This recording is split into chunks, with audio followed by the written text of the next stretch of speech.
istaka namin, labahan namin na po. So, nandito po yung mga gamit ko sa pag-DIY, sa pagtatahi, lahat po yan, yung nandun, puro sa pagtatahi, mga books po, mga malalaking kaserola, nandito po lahat. Tapos, nandito po yung collection ko ng basket. Yan, mga basket ni Manayan. Yan. Mga pinaglalagyan ko po ng mga kung ano-ano, mga basket. Tapos, yung mga gunting ko na ako po kasi gumugupit kay Frank. Kaya lagi pa ako pag-uwi ng Pilipinas, bumibili po ako ng yung magandang gunting. Kasi dito, mahal po yung gunting. Yun. Yung gunting dito, mga 20 euros. Sa Pinas, 300 pesos lang na po. 300. Yung pinakamali yata binili ko, 300 to 400. Mayroon pa lang isang 500 pesos. So, pero at least mura pa rin, di ba po? Sa pagbakasyon kasi hindi mo masyadong nahalata yung ganyan. Pagka, syempre, meron ka pong extra money kaysa yung everyday pong gastusin, di ba po? So, pagka nandun po kami, syempre, pinag-ipunan namin yung bakasyon. So, parang pag nandun ka, parang easily you spend some money. Kasi, syempre, yun naman po yung pinaghirapan buong taon. Yan. Ito yung, dito ko huli nagay yung mga old pictures na nahalungkat ko nandito po. Yan, nandiyan po. Pero rin po, nakalagay sa mga ginawa kong ganito. Yung dati pong nagtatay ako, ang dami kong ginawang mga, pag-uwi po kami ng Pilipinas, lahat nakalagay yung mga small things namin sa ganyan. Mga ganito po. Dami ko pong ginawang ganyan. Yan. So, pag-uwi kami, nandiyan po nakalagay yung mga medyas, mga maliliit mga panty, mga kung ano-anong bagay-bagay na pwedeng para mabilis hanapin. Ayan. Ayan yung halaman natin. Malapit na nating ilabas. Kasi medyo, kahit maulan, pero hindi na ganun po siya kalamig. Pero, nag-ano pa rin ako, baka biglang lumamig. Kaya hindi ako masyado pang nagtanim. So, at least yung tinanim natin, na diligan masyado. Kasi iba talaga po yung dilig ng ulan. Mas masaya po yung halaman pag yung ulan talaga kasi yung dilig lang. Pas parang nakita ko nga yung mga mint na nakasapats. Ang gaganda na bigla. Iba po talaga yung umuulan. Yun. Dito lang sa region namin bihira yung umulan. Sayang nga. Grabe po yung ulan. Umalan po nung kahapon sa kaninang umaga. Kaya gumanda-ganda yung ano natin first time makitang basa dito Yan. Yan na po yung mustasa. Malaki na. Yan po yung lininisan ko. Tapos may patubo. Ayan, titingnan natin kung nangyayari dito sa ating mga halaman. Iba talaga po yung nagagawa ng ulan. Ayan.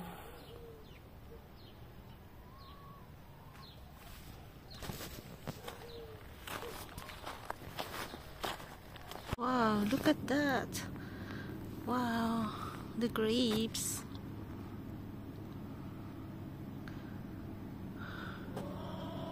Hanggang sa taas siya.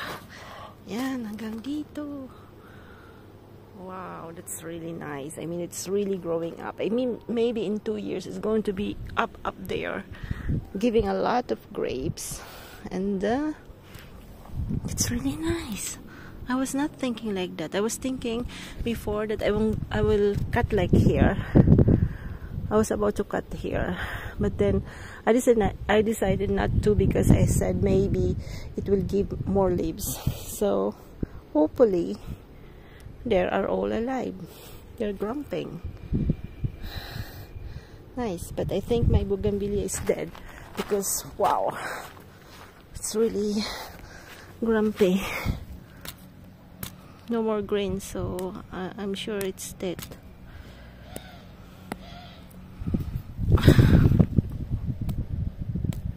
Yeah, I think it's dead. We'll see kung they're going to grow again. We'll see. Sometimes they just sleeping, but I think it's dead. Too much cold.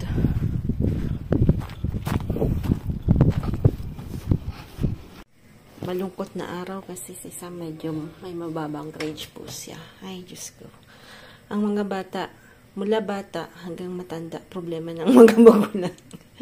I mean, di ba? Lagi po nating inaalala yung mga anak natin. Mula nung pinanganak mo yan hanggang tumanda, pagkabuhay ka pa, patingin kang mag-worry sa mga anak mo. You always want them to have the best. Ayan. Ito po yung lulutuin ko kay Sam. Gusto niya daw pong tenders. So, magte-tenders po tayo. Quick tenders po ako para kay Sam kasi gusto niya daw. Yan yung tira nating ulam kami ng tanghali. Pero hindi po kami kumain ng nag-soup lang po kami ni Frank. Kasi ako po nag-dentist kanina. Diyos ko po.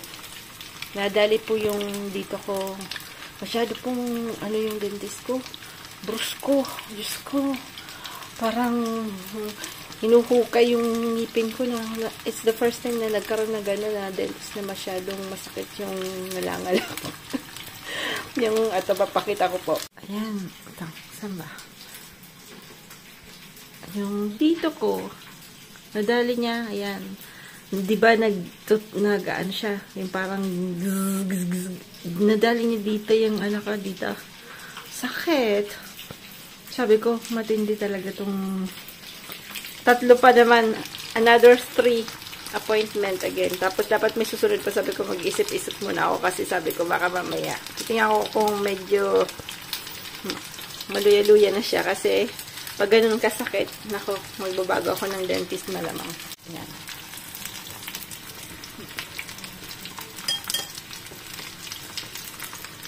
Mayroon pong audio si Sam from Canada na po. Natutong. Kadadandan naman eh, natutong.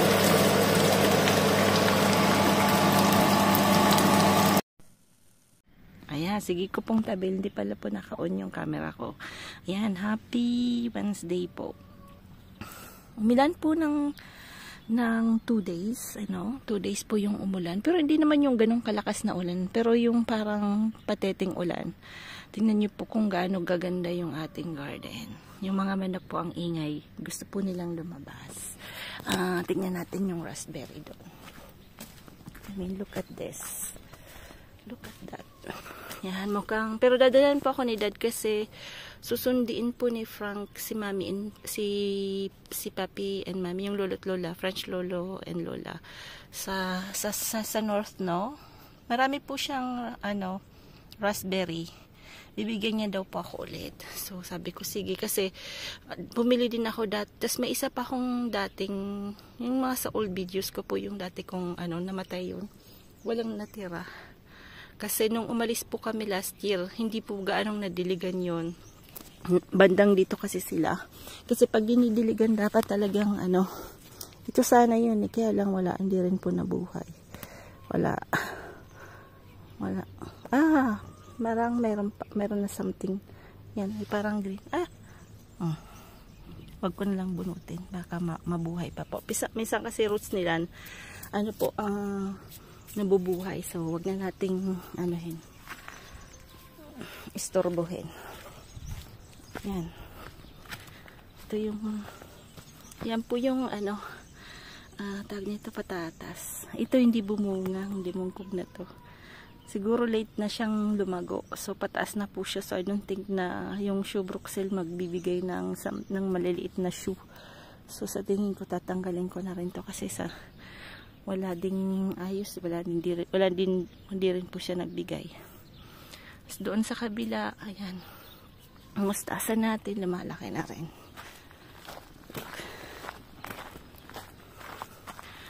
May kumakain, so i-cure ko po yan ng garlic tsaka chili na maanghang para hindi po kahinin yung mga dahon-dahon nila. So nagtanim din po ako ng sitaw, kalabasa, tsaka yung sayote nandito. Gumaganda na rin yung sayote, tingnan nyo. Yung sitaw di pa rin tumutubo. Yan na po yung sayote. Ito po yung last year. Tumubo po yung roots. Ayan. Bali tatlong ano na yan. Bali tatlong puon na. Tatlong roots na yan. So, dito po yung mga tae ng ipot ng manok. Yan po natin tini-imbak. Tapos pinapadry ko po yan. At ginagawa ko pong compost, no? Yan po yung magiging fertilizer natin para organic po tayo. Tapos minmix ko po yan dun sa eggs. Yung mga eggs ng manok, hindi ko po tinatapon. Tsaka yung ano ng coffee. Kasi kami ground coffee every morning. So dito ko po yan nilalagay. Tsaka yung peel ng banana. Tapos ginugupit-gupit ko po yan. Yan po yung mga ginagamit kong pang fertilizer na po. So dito ko lang po siya linalagay. Tas ang maganda po nito, syempre organic po tayo. Pero hindi mo naman talaga masasabing 100% organic kasi syempre kailangan mo din pong bumili ng something na pang boost ng mga ng mga halaman po kasi sometimes not enough. So yung mga flowers, naglagay-lagay din pa ako ng mga flowers. Dito wala pa. Dito ko po tinanim yung sitaw.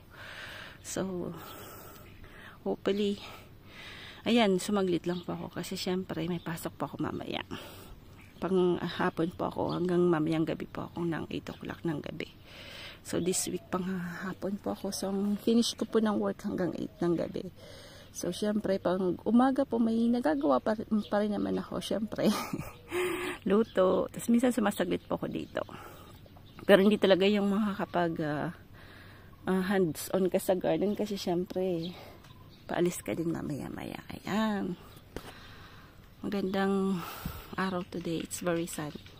Yung sayote po, may nakapagsabi sa akin, tatanggalin nyo po to. Yung pinakotelidon lang po ang kukunin nyo. Yun po yung itatanim. Pwede pang igulay yung kalahati. Yan, titingnan ko po. At medyo mahirap ang mag-isang kamay, Wait. Bali, ito lang po yung tinatanim. Para mabilis po. Yan. Kasi ito mabubulok po to. Ang pagkain lang naman nila ito lang. Yan. So, diyan po tatanim natin. Magiging 4 ang ating sayote. Malamang marami tayong sayote this summer. Hopefully. Hopefully. Tayo ng sunflower. Because sunflower attracts mga good insects. Yan. Dito natin tatanim.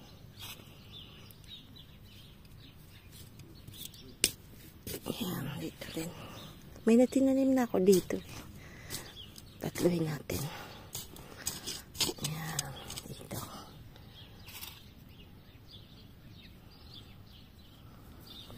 Malaki yan. Dito rin. Ayan, another one. Tingnan natin kung tumubo. Kaya lang kinakain din yan ng mga something-something,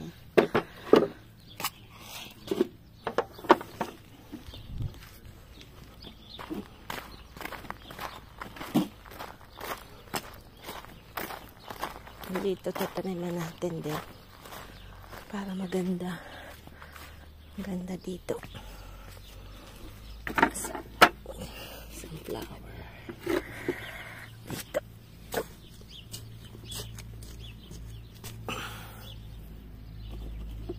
Dalawahin natin. Dalawa. Magtira tayo kasi baka mamaya dito. Yan.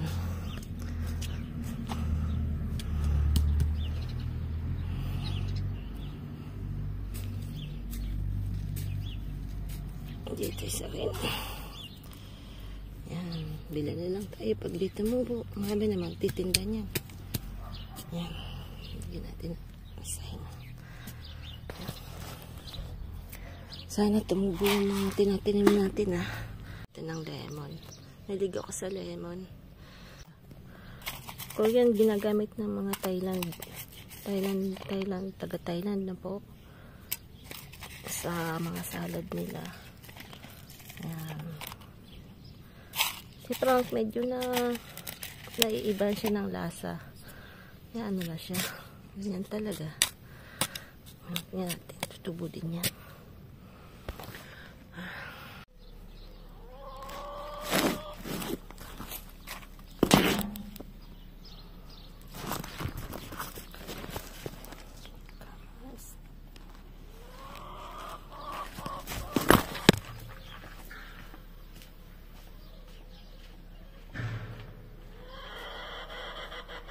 Ayan.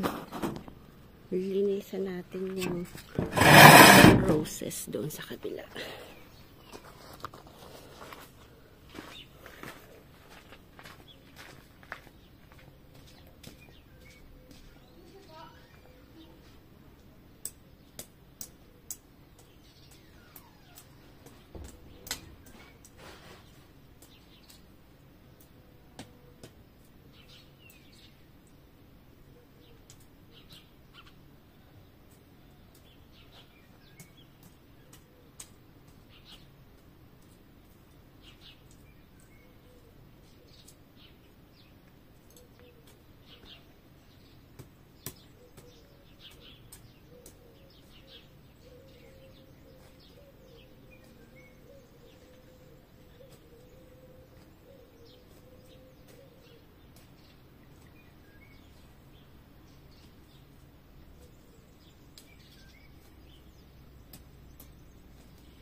Lilinisan natin yung paanan po ng mga roses, no?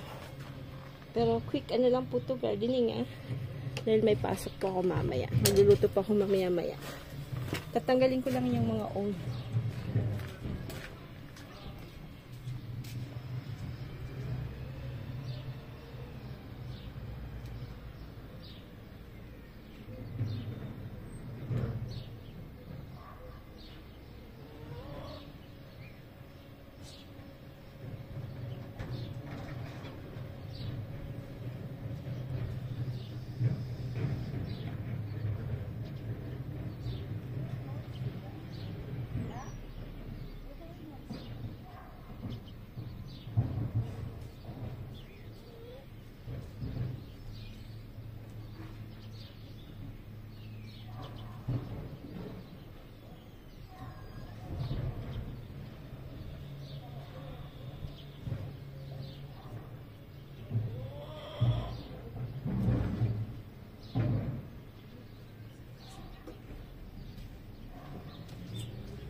Gusto po nilang lumabas.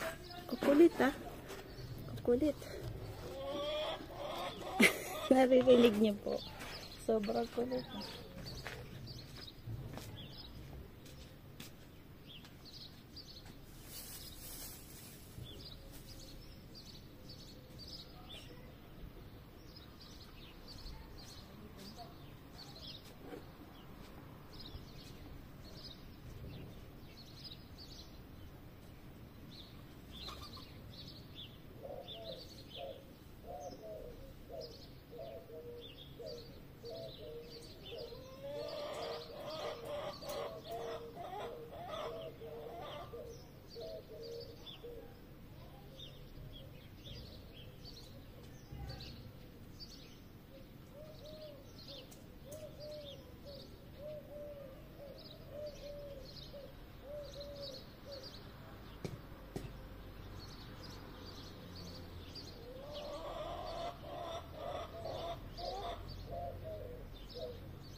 Ayan ang manok.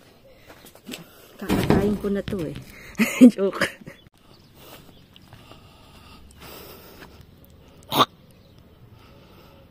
Katayin kita. Ingay mo. Ha? Noisy ah.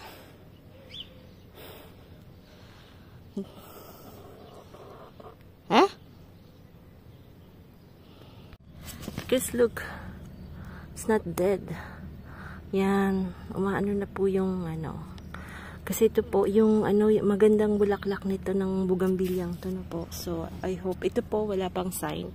So, this one, hopefully ano na po siya, magkakaroon na ng dahon. Kasi yung nasa loob meron na pong bulaklak na po. So, yung bougainvillea kasi it's a tropical flower. So, they like quite tropical weather din, no? So, they don't like winter.